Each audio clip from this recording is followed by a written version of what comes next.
bom dia. Bom dia, pessoal.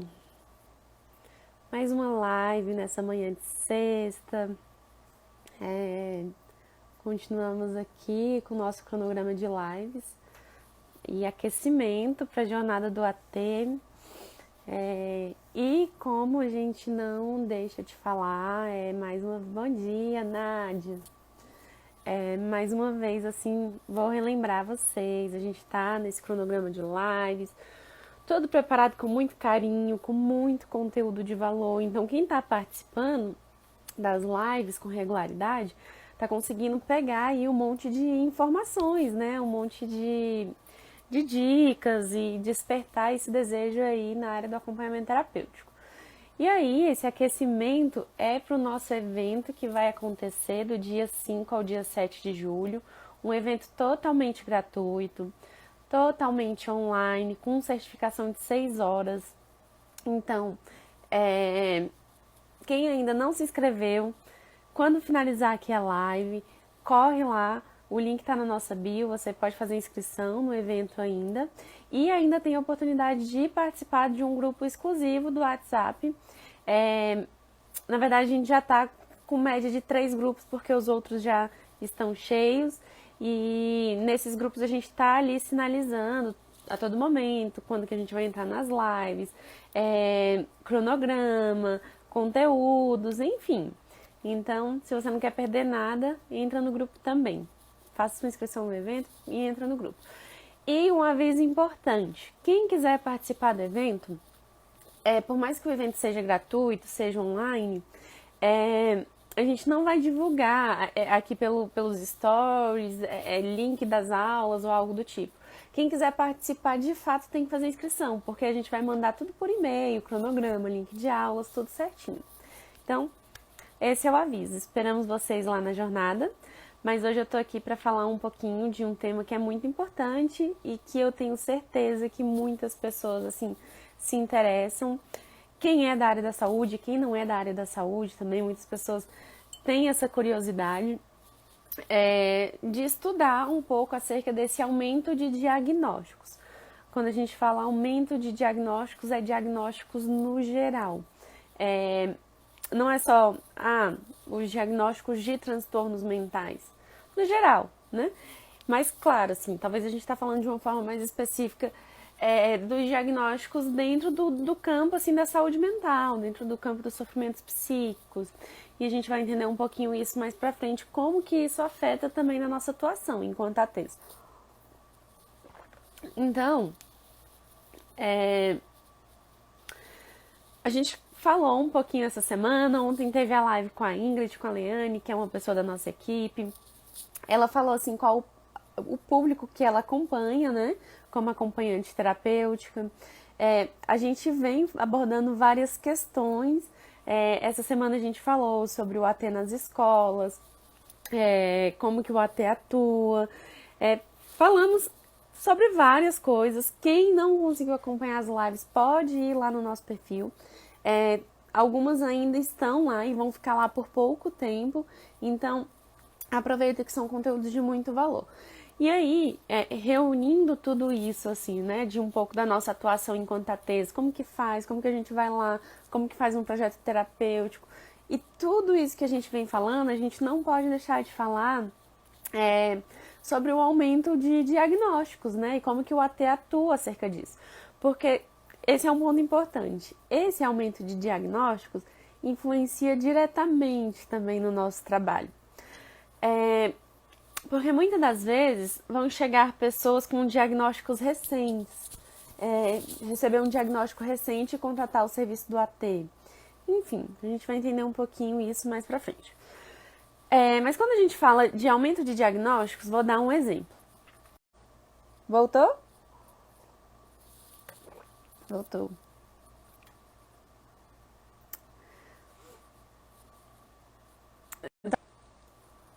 Oi, oi, voltou. Eu ia colocar um exemplo de quando a gente fala sobre aumento de diagnósticos, né, pra gente ter mais ou menos uma ideia. O que é, né? O que a gente tá tentando dizer? alguns anos atrás, a gente poderia falar, agora vamos falar dentro do transtorno do espectro autista. Apenas 5% da população, e quando a gente fala população, é população mundial, tinha ali essa tendência a ter o diagnóstico do espectro autista. 5% da população mundial, então a gente está falando aí de bilhões de pessoas. Atualmente, hoje, no ano de 2022, dentre 84 pessoas, pelo menos uma tem aí, talvez, a probabilidade de receber o diagnóstico de transtorno do espectro autista. Então, se a gente parar para pensar, aumentou muito aí essa probabilidade, né? O que antes era 0,5% da população mundial passou a ser uma a cada 84 pessoas tem a chance de receber o diagnóstico do espectro autista. Então, esse é um exemplo, assim, bem claro, do tanto que o aumento de diagnósticos aí tá rolando, vem acontecendo, né? Na nossa população, no mundo. E esse é um fator importante, assim, porque algumas pessoas vão falar, mas sim, desde que se tem essa pesquisa ali em que 0,5% da população tinha tendência a receber esse diagnóstico, de lá para cá o mundo evoluiu muito, as relações sociais, economia, política, enfim. Então, claro que tudo isso aí afeta também nessa questão dos diagnósticos, né? Porque quando a gente fala de sofrimento psíquico, quando a gente fala de adoecimento psíquico, tem gente que acha que é só uma questão biológica, genética. Mas não é. A gente precisa entender que a gente está falando de aspectos biológicos, é claro, mas também aspectos sociais, afetivos, de relacionamentos, aspectos políticos, econômicos. Então, todos esses aspectos influenciam hoje em um diagnóstico, ao se dar um diagnóstico. Então, quando a gente vai fazer uma escuta, quando a gente vai fazer uma avaliação ali, um exemplo, a gente precisa fazer uma escuta de todos esses aspectos aí da vida da pessoa e entender, né, como que a pessoa vem se colocando nessas áreas aí da vida. Então, a gente precisa entender que transtornos psiquiátricos, transtornos mentais, sofrimentos psíquicos não é só uma questão genética e nem só uma questão biológica. Está envolvida aí todos esses outros aspectos. E aí, é claro que a gente pode considerar que de lá para cá teve tudo isso de uma mudança, mas é muito importante a gente entender que hoje, se a gente for olhar, existem vários movimentos que falam sobre isso, assim, sobre o aumento de diagnóstico, sobre o aumento de medicações, né?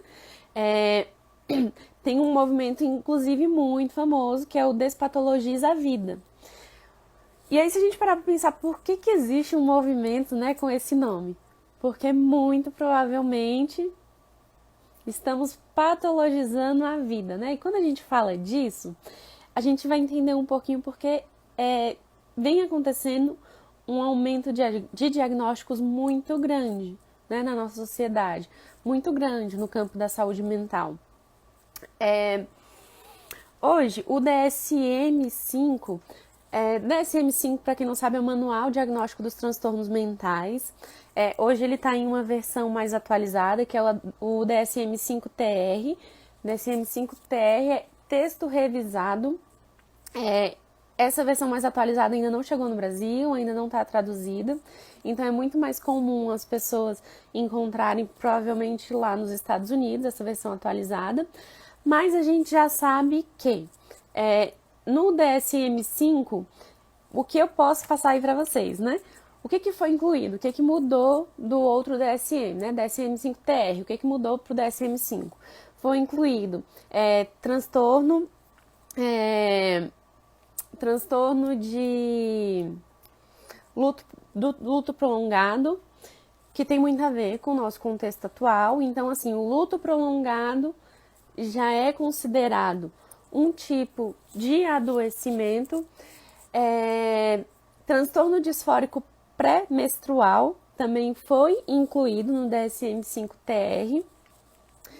E aí esses são dois exemplos, assim, para vocês entenderem, desde que lançou ali o DSM, vem assim, tem uma evolução muito grande, assim, quase que triplicou o número de diagnósticos, desde que se teve o primeiro até os atuais. E claro que a gente está falando aí de uma relação que se tem hoje muitos estudos na área, a ciência vem desenvolvendo e isso é muito bom, né? Porque hoje as pessoas têm a oportunidade de saber o que de fato está ocorrendo ali com elas, dentro de um campo de sofrimento psíquico. E antes isso era muito generalizado também, né? E ao mesmo tempo que isso é muito bom, também tem algumas questões.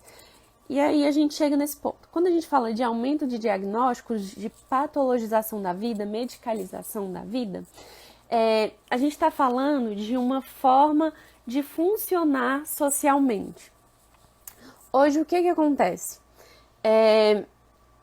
Todos os sentimentos que eram para ser sentimentos psíquicos, por exemplo, todos nós temos o direito de ficar triste, né? De ficar um pouco deprimido, ninguém é alegre e espontâneo o tempo inteiro. Mas hoje existe uma tendência muito grande a se rotular esse sentimento do estar deprimido ou estar para baixo. Já se intitula logo como depressão. Então, quais foram os diagnósticos que mais aumentaram? Só para vocês terem uma noção. Depressão, ansiedade, transtorno do espectro autista. E aí, a gente entende que está muito envolvido nessa concepção de que tem acontecido uma patologização dos sentimentos do ser humano. Então, antes, assim, o que era normal ali, se sentir mais para baixo, se sentir mais deprimido, já se dá logo o nome. É depressão. Já se diagnostica isso. Então, assim, muitas pessoas tá ali vivenciando esse sentimento, não tá se sentindo bem, vai no psiquiatra ali, relata, e muitas das vezes em uma primeira consulta essa pessoa já sai ali com um diagnóstico. Então, só pra gente entender, né? Antes o que eram sentimentos comuns que a gente tinha ali que aprender a lidar com aqueles sentimentos. Um sentimento de felicidade extrema, um sentimento de tristeza profunda, né? Que todos nós estamos sujeitos a viver. Hoje já se tem um nome, né? Não temos o direito de vivenciar ali aquele momento. Por quê? Já se conversa acerca de um diagnóstico. Poxa, a pessoa está muito triste, está com depressão. E não é bem assim, né? Eu acho que é mais ou menos isso que eu estou colocando para vocês entenderem por que vem se aumentando o número de diagnósticos. Porque é isso. Porque tem se colocado em jogo essas questões que são inerentes ao ser humano, que é o sentir, né? O desejar, né? O ficar triste, entre outras questões, né? Então a gente precisa entender e como que isso impacta aí, né?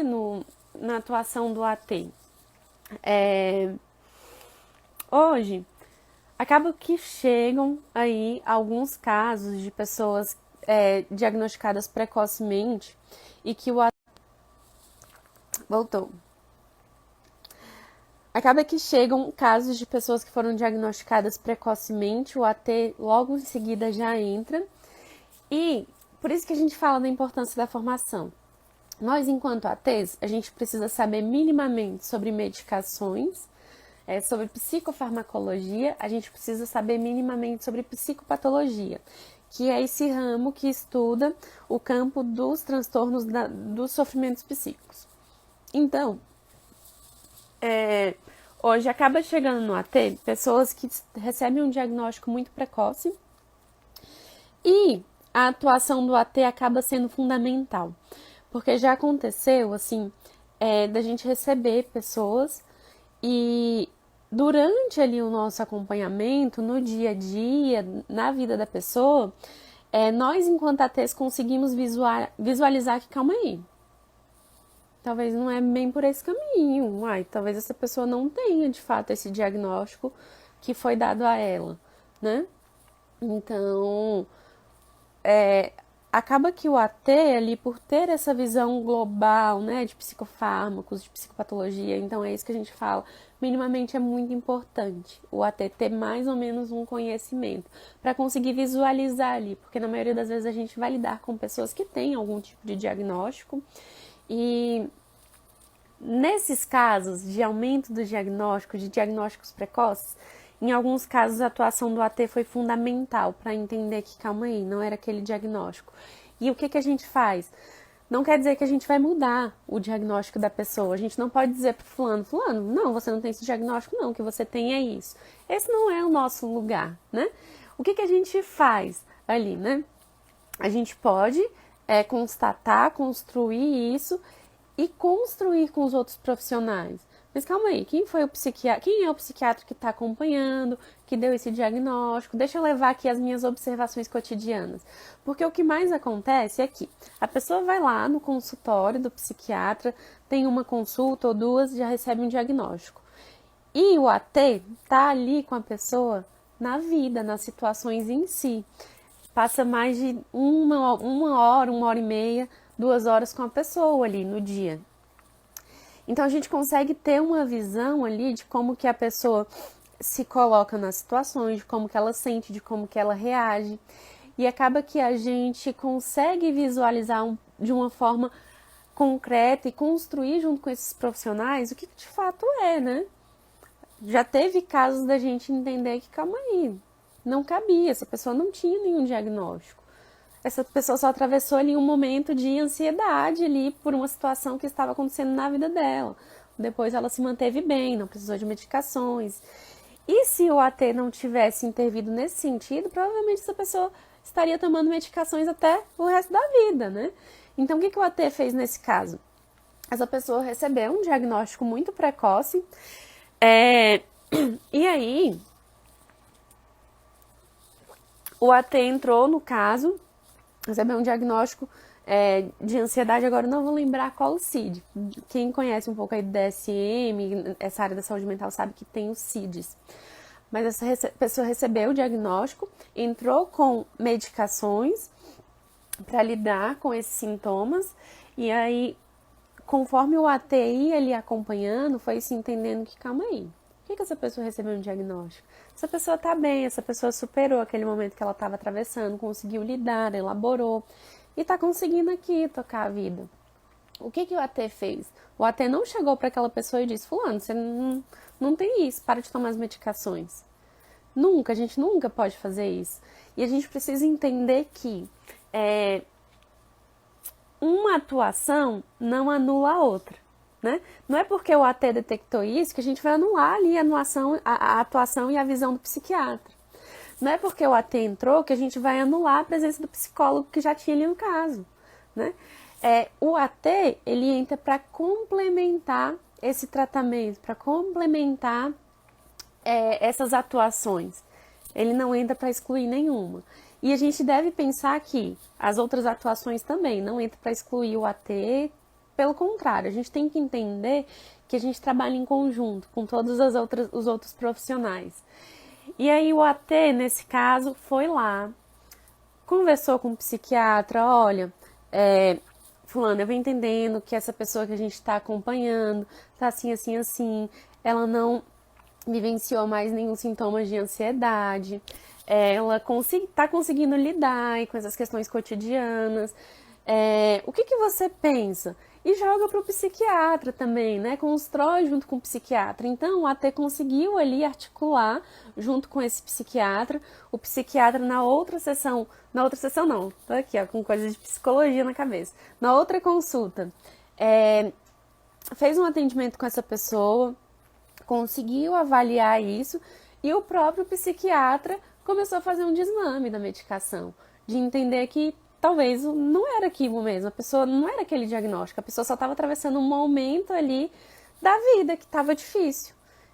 E necessariamente a gente precisa receber um diagnóstico por isso? Todo mundo atravessa um momento difícil na vida, né? Todo mundo tem uma história de vida difícil. Então, só para vocês entenderem como que gira essa questão aí dos aumentos dos diagnósticos aí nessa área da saúde mental. Nesse caso, como que isso impacta na atuação do AT? Esse é um exemplo. ou até conseguiu constatar ali isso na atuação dele, no cotidiano, no dia a dia, articulou com o psiquiatra também entendeu isso, fez a avaliação dele, começou a fazer o desmame da medicação, essa pessoa hoje não usa mais medicação, não teve mais crises de ansiedade, tá bem, tá tocando a vida e tá em terapia, tá fazendo terapia, e entendeu que ela atravessou um momento difícil, que provavelmente ela saiu um pouco de si, mas conseguiu retornar.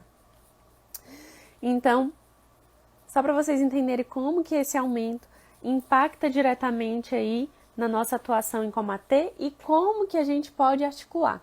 Por isso que eu falo, é muito importante nós, enquanto ATs, ter minimamente um conhecimento dessa questão dos psicofármacos, de psicopatologia, e tudo isso a gente aprende, né, na nossa formação. Tem gente que fala, mas como que eu vou saber isso, né? Se sente inseguro.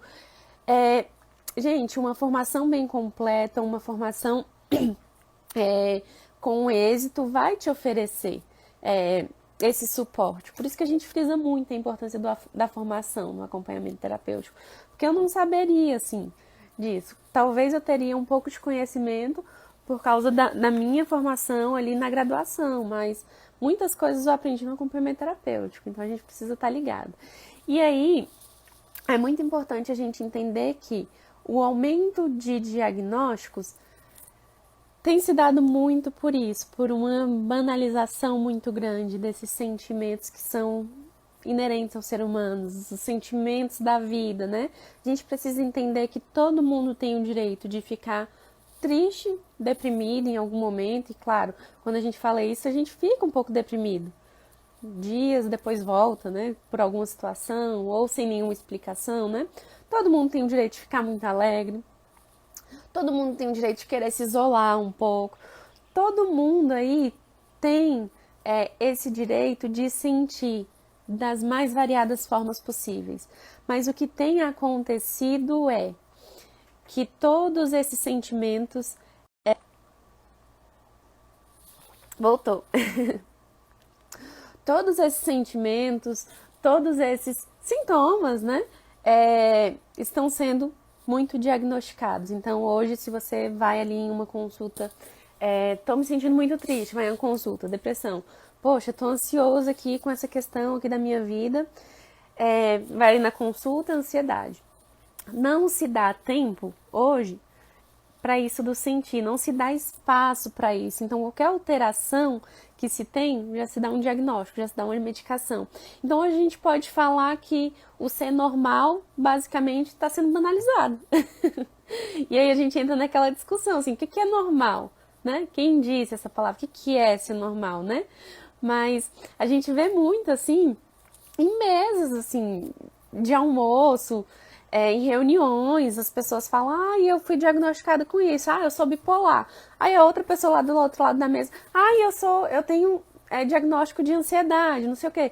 Então, começou, eu acho que muitas pessoas vão entender isso que eu tô falando, mas as pessoas começaram a achar chique, né, isso do diagnóstico.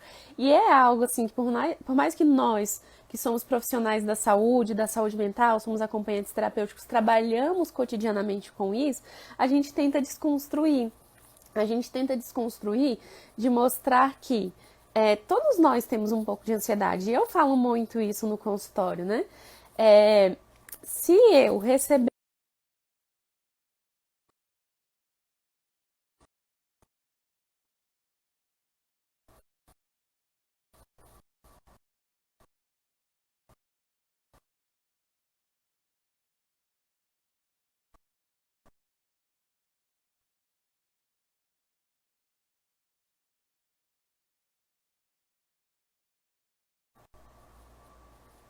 Oi, gente, voltou. Acho que deu uma caída aqui. A gente que faz live com o celular, aí o povo começa a ligar e interrompe, mas acontece. Mas eu acho que voltou. É...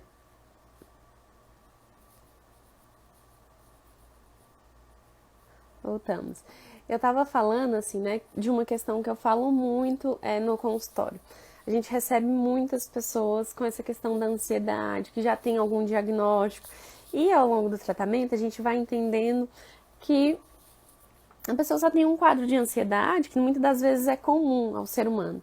Então a gente precisa entender que a ansiedade, ela é inerente ao ser humano. Se hoje eu receber, agora, se alguém chegar aqui com uma notícia que eu tô esperando muito, provavelmente vou me sentir um pouco ansiosa, o coração vai palpitar, vou suar aqui frio, né? Então, a gente precisa entender que alguns aspectos são inerentes, né? Mas quando que isso talvez é considerado patológico, é considerado uma questão? A partir do momento que a ansiedade, vamos supor, eu não consegui mais controlar essa ansiedade, a partir do momento que de alguma forma esse sentir começar a trazer algum prejuízo aí para minha vida, né? Então a gente precisa entender que até certo ponto todos nós vamos sentir um pouco de ansiedade, vamos sentir um pouco aí de tristeza, né? Mas a partir do momento que talvez esses sentimentos começarem a trazer prejuízos aí para nossa vida, poxa, eu tô tão triste que não consigo ir mais trabalhar, tô tão triste que não tô conseguindo fazer aqui as minhas atividades laborais, as minhas funções do dia a dia, talvez a gente tá falando de uma questão patológica. Tô tão ansioso que não tô conseguindo aqui desenvolver, focar nas minhas atividades, tô tão ansioso que não consigo pensar em outra coisa, talvez a gente está encaminhando para uma questão patológica. Mas aí a gente entende que esses sentimentos, essas questões são inerentes ao ser humano. E nós vamos sentir, né? E é uma questão que eu costumo falar muito aí com as pessoas que eu atendo, mas calma aí, uma ansiedadezinha ali, todos nós sentimos, né? E aí eu costumo interrogar, mas calma aí, Fona, você tá se sentindo ansioso? É o quê? Uma ansiedadezinha? Como que é essa ansiedade, né? Pra gente ir entendendo, né? Então, esse é um exemplo bem concreto, assim, que eu trago para vocês entenderem um pouco disso, assim, do aumento dos diagnósticos. E aí tem muita gente que pergunta, mas tá, e o que isso impacta? Deixa, né? É isso, tem gente que hoje acha chique aí ter um diagnóstico, em muitas mesas aí de almoço se torna um assunto do momento. Ah, eu sou bipolar, eu tenho tal coisa, ai, não sei o quê. E a gente precisa entender que, calma aí, não tem que ser assim, né? Não tem que ser normal isso aí, né? De um diagnóstico. As pessoas banalizarem tanto, né? E nós fazemos um trabalho muito grande, assim, de desconstrução com a própria rede de saúde mental e também com as pessoas que a gente acompanha. Então, hoje, assim, se a gente for pensar, tá, mas como que isso impacta? Acaba que, se muitas pessoas de cara recebem esse diagnóstico, sentiu uma tristeza, já tem depressão, muitas pessoas têm esse diagnóstico, o que isso vai fazer? Isso vai sobrecarregar os sistemas de saúde. E aí, quando se sobrecarrega os sistemas de saúde, talvez ali aquela pessoa que de fato, né, tem uma questão mais grave, uma questão mais severa, não vai ter aquele olhar devido que ele deveria ter, que é o que acontece muito hoje nos CAPs. E aí quem tem um conhecimento vai saber aí dizer isso também. Os CAPs estão muito sobrecarregados porque qualquer demanda ali de sofrimento psíquico, de saúde mental, já é encaminhado para lá. Então, um hospital geral, se a pessoa chega lá falando, tô me sentindo muito triste, não sei o que, aí pode até dar uma medicação, mas já encaminha logo para o CAPS. Então, os CAPs estão muito sobrecarregados, acabam que pessoas que têm ali uma questão mais grave, mais severa, não têm a atenção devida por causa dessa sobrecarga e cada vez mais se aumenta diagnóstico, se patologiza aí a vida, né? E aí quando a gente fala disso, assim, a gente não tá falando que são só os médicos que fazem isso, que são só os psicólogos, a gente tá falando que a sociedade vem produzindo aí um número muito grande de diagnósticos, né? Porque é aquilo que a gente falou, que eu pontuei aqui, quando a gente fala de diagnóstico de transtornos mentais, de sofrimento psíquico, a gente não fala só de uma questão genética, uma questão ali biológica. A gente fala de aspectos sociais, aspectos nas relações, aspectos familiares, aspectos econômicos, aspectos políticos. Então, tudo isso hoje em dia vem influenciando para uma questão de adoecimento das pessoas. Por que que muitas crianças hoje na escola estão sendo diagnosticadas? Poxa, tem uma dificuldade aqui de aprendizagem. TDAH. Ah, tá sentindo isso e isso. TEA, né? Porque não se dá espaço para isso do sentir. Às vezes a criança, ele não tem TDAH. A criança só tá ali atravessando um momento que ela tá com dificuldade mesmo de aprender. E aí é uma dificuldade que é só da criança? Não, a gente está falando que é uma dificuldade do nosso sistema de ensino no Brasil hoje, né? Da forma de se ensinar também, da forma em que está constituída a instituição.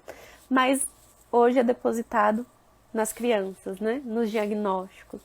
Então, dá para entender um pouquinho de por que se tem muito aumento também de diagnósticos nas escolas. Porque qualquer alteração ali, qualquer dificuldade, já é encaminhado para o médico. Ah, essa criança tem TDAH, essa criança tem isso, essa criança tem aquilo. Por isso que a gente falou um pouco ali daquele aumento de diagnósticos de TEA no início, e dá para a gente entender um pouquinho desse aumento de diagnósticos de TDAH. Porque qualquer sinal de desatenção, de distração, já é cogitado TDAH. Mas às vezes não é. E aí a gente vai entender que qualquer tipo de sofrimento psíquico está envolvido milhares de aspectos. E nesse caso não é só a criança, não é só o aspecto biológico, só isso do transtorno em si, mas também da instituição de ensino. Será que é só a criança? Ou é o nosso sistema de ensino que não está legal, que não está evoluindo, que não está acompanhando, né? Então é isso, gente. Espero que tenha dado para entender. Quem tiver alguma pergunta pode colocar no chat, eu vou responder agora. Eu vi que tem uma bem aqui. O AT poderia acompanhar a pessoa na consulta psiquiátrica? Não só poderia, como deveria. Então, assim, na maioria das vezes, a gente faz essa articulação conjunta. Sempre que a gente acompanha, faz AT com a pessoa, a gente tem o contato dos outros profissionais, da rede, então a gente articula com o psiquiatra, a gente faz esse acompanhamento conjunto. Então, na maioria das vezes, a gente acaba acompanhando, sim, as pessoas que a gente faz AT nas consultas com o psiquiatra. E acaba sendo muito potente. Por quê? Às vezes, a pessoa ia lá na consulta com o psiquiatra e ela relatava, talvez, ali como que ela se sentia ali naquele momento e tal. E quando o AT vai na consulta com o psiquiatra cede esse espaço também para as percepções do AT, de como que o AT vem percebendo a pessoa. E aí a gente complementa. Ah, eu percebi que o fulano aqui que está comigo, né, ficou... se sentiu mais assim depois de tal situação que aconteceu na vida dele, que ele acabou precisando ali recorrer mais a SOS depois que aconteceu tal situação. Então o AT, ele é muito potente nesse campo aí de estar acompanhando nas consultas psiquiátricas, porque ele traz essa percepção ali que ele tem no cotidiano. Então a gente não só poderia, como a gente deveria, porque se torna muito mais potente. Os psiquiatras parceiros que trabalham com a gente, eles relatam isso, eles mencionam isso. O tanto que é potente. Na maioria das vezes, os psiquiatras entram em contato com nós, assim, uma experiência que é comigo, né? Acontece muito da psiquiatra entrar em contato comigo e perguntar: ah, Mila, você pode tal dia vir na consulta? Aí eu falo: não, eu tenho disponibilidade esse dia. Ela: ah, então eu vou marcar com fulano. Então, acaba que o psiquiatra já inclui ali o AT nessa rede de tratamento, porque considera muito as percepções desse dispositivo, contribui muito. Então, é muito potente, na verdade, esse acompanhamento do AT com a pessoa lá na consulta psiquiátrica. Então, só para vocês entenderem. Outra pergunta, outra questão. Infelizmente, não aprendemos o que é ser um AT na faculdade. Realmente, Luciene, eu não ouvi muito que na verdade, eu não tive nenhuma matéria que abordasse sobre acompanhamento terapêutico na faculdade. Na minha faculdade, para quem não sabe, eu sou formada em psicologia, sou psicóloga, também sou acompanhante terapêutica e sou uma das fundadoras do Lugar de Encontro. E aí eu vi aqui que tem uma pergunta, né, da Lécia Menezes. Você é psicóloga? Sou psicóloga. E aí, na minha graduação, não tinha uma matéria que falasse sobre acompanhamento terapêutico, nem nas matérias que falavam sobre rede de atenção psicossocial foi incluído o acompanhamento terapêutico. Eu fui conhecer o acompanhamento terapêutico fora da faculdade.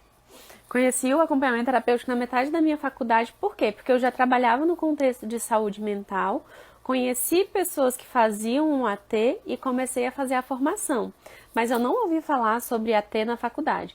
O que aconteceu? Na minha faculdade tinha um estágio em acompanhamento terapêutico, mas aí a pessoa só ia saber o que era acompanhamento terapêutico lá no estágio, quando ele fazia o estágio de fato. Antes não se falava muito sobre isso. Então é uma luta constante também que a gente tem desse reconhecimento aí do dispositivo de acompanhamento terapêutico para que ingresse mais nas faculdades. Quando eu iniciei a minha faculdade, que foi lá em 2014, se eu não me engano, não se tinha muito isso do acompanhamento terapêutico. Eu sabia que já existia o estágio lá na minha faculdade. Na minha faculdade não era minha, né? Na faculdade que eu fazia. E nas outras que tinham aqui em Brasília, que eu, pra quem não sabe, eu me formei na Unip, mas tinha o CEUB, IESB, enfim. Não tinha essa questão, aí não tinha estágio em acompanhamento terapêutico, não se tinha esse conhecimento sobre acompanhamento terapêutico. Mas hoje, se tem já nas outras faculdades, no CEUB já tem um programa de estágio em acompanhamento terapêutico, que inclusive é coordenado pela pessoa que foi a minha professora, que foi a minha coordenadora. No IESB também tem um programa de acompanhamento terapêutico, que é uma informação importante. Às vezes você pode conhecer aí alguma pessoa que não tem condições de pagar e precisa muito do acompanhamento terapêutico, e nessas faculdades hoje já se ofertam esse serviço. Talvez assim, a pessoa não vai conseguir, com uma urgência, precisa do acompanhamento terapêutico para amanhã, mas pode se inscrever lá, pode entrar numa lista de espera e pode ser beneficiada com acompanhamento terapêutico de forma gratuita. Então, essa é uma das formas, assim, às vezes quando chega alguma pessoa que não tem ali condições do bancar financeiramente o AT, a gente tem esse recurso que são os estagiários de acompanhamento terapêutico que tem nas faculdades de Brasília. Então, por isso que a gente luta aí para que esse dispositivo seja cada vez mais conhecido, para que o AT um dia esteja no SUS também, porque tem muitas pessoas que não têm condições e que se beneficiaria do AT. Então, a nossa luta cotidiana é que para que isso aconteça um dia, para que o acompanhamento terapêutico seja reconhecido a esse nível e ofertado a muitas outras pessoas que precisam. Então, é isso, sim. A gente não escuta muito falar nas faculdades, mas se a gente comparar com 7 anos atrás, hoje já se fala muito mais, já se tem muito mais acompanhamento terapêutico na faculdade do que 7 anos atrás. Mas não tanto da forma que deveria, assim, muitas pessoas vão conhecer só no final do curso, ou muitas pessoas passam a faculdade inteira batido, nem sabem o que é acompanhamento terapêutico. Tem psicólogos que nem sabem. E aí, na minha época, assim, muitas pessoas que estudavam comigo não sabiam o que era acompanhamento terapêutico. Só começaram a saber porque eu falava o tempo inteiro. Eu era a chata da sala que falava de acompanhamento terapêutico. E aí eu falei sobre isso, tanto que isso é legal, né? Eu era a chata que ficava ali falando sobre acompanhamento terapêutico, que era algo que eu já fazia, que estava apaixonada ali, no auge. E aí hoje é muito interessante que muitos colegas meus que estudaram comigo me indicam, né, pessoas para acompanhamento terapêutico. Por quê? Porque eu fiquei ali martelando, eu plantei a sementinha do AT na cabeça deles. Então, essa é mais uma dica aí para vocês pegarem no ar. Gente, mas é isso, assim, abordei um pouquinho aí sobre essa questão do aumento dos diagnósticos, espero que tenha dado para entender. A gente poderia ficar falando horas sobre isso, mas nosso tempo é limitado e esse é só um aquecimento, assim, para o que a gente quer abordar também na jornada do AT. Então, se você ainda não fez a sua inscrição, finalizando aqui a live, vai lá, faz a inscrição. É um evento totalmente gratuito, de 5/7 a 7/7, com certificação de 6 horas, totalmente online. Quem quiser participar tem que fazer inscrição, por mais que seja online, gratuito, a gente não vai ficar divulgando aqui nos stories. Então, a partir do momento que você faz inscrição, você começa a receber cronograma, vai receber um e-mail validando a sua inscrição. E através do e-mail também a gente vai enviar os links das aulas. E quem quiser, a gente está com grupos... Voltou. E a gente está com grupos exclusivos de WhatsApp. Quem quiser receber essas sinalizações de quando que começam as lives, a gente está sinalizando lá nos grupos exclusivos de WhatsApp, que você também pode entrar através desse link, um pouquinho mais abaixo das inscrições. Então, corra, garanta sua inscrição. Esse é um aquecimento, nós vamos falar muito mais sobre isso, de aumento de diagnóstico, de psicopatologia, de psicofarmacologia, lá na jornada do AT. Então, esperamos vocês. Eu acho que não tem mais nenhuma pergunta. A última foi a da Alessia Menezes. Você é psicóloga? Sou psicóloga também. Atuo como acompanhante terapêutico e também tenho a clínica de psicologia, só para vocês entenderem que são coisas diferentes. Então, quando a pessoa fala acompanhamento terapêutico, então é acompanhado por um psicólogo. Eu sou psicóloga, mas faço acompanhamento terapêutico. Mas as pessoas que eu atendo no meu consultório de psicologia são umas e as pessoas que eu faço acompanhamento terapêutico são outras. Só para vocês entenderem a diferença. Então, o que eu atendo na psicologia é no campo da psicoterapia e no acompanhamento terapêutico é outra coisa. Então, vocês têm que entender essa diferença. Então, é isso, gente. De noite tem live com a Ingrid, não percam. Quem quiser saber horário e tal, entra lá no grupo também exclusivo de WhatsApp que a gente está sinalizando, mas provavelmente ali umas 7, 8 horas da noite. Entre esse horário a live vai começar e espero vocês na jornada. Até semana que vem, até segunda que vem, a gente volta com a nossa sequência de lives e qualquer coisa, entre em contato com a gente no direct. Eu vou deixar uma caixinha de perguntas nos stories para a gente falar um pouquinho mais sobre isso dos diagnósticos, do aumento dos diagnósticos e de um diagnóstico em específico que tem gerado muita curiosidade e claro que tem gerado muitas demandas também no mercado, que é o transtorno do espectro autista. E aí eu quero falar um pouquinho mais sobre ele com vocês. Fiquem ligados nos stories. Beijão!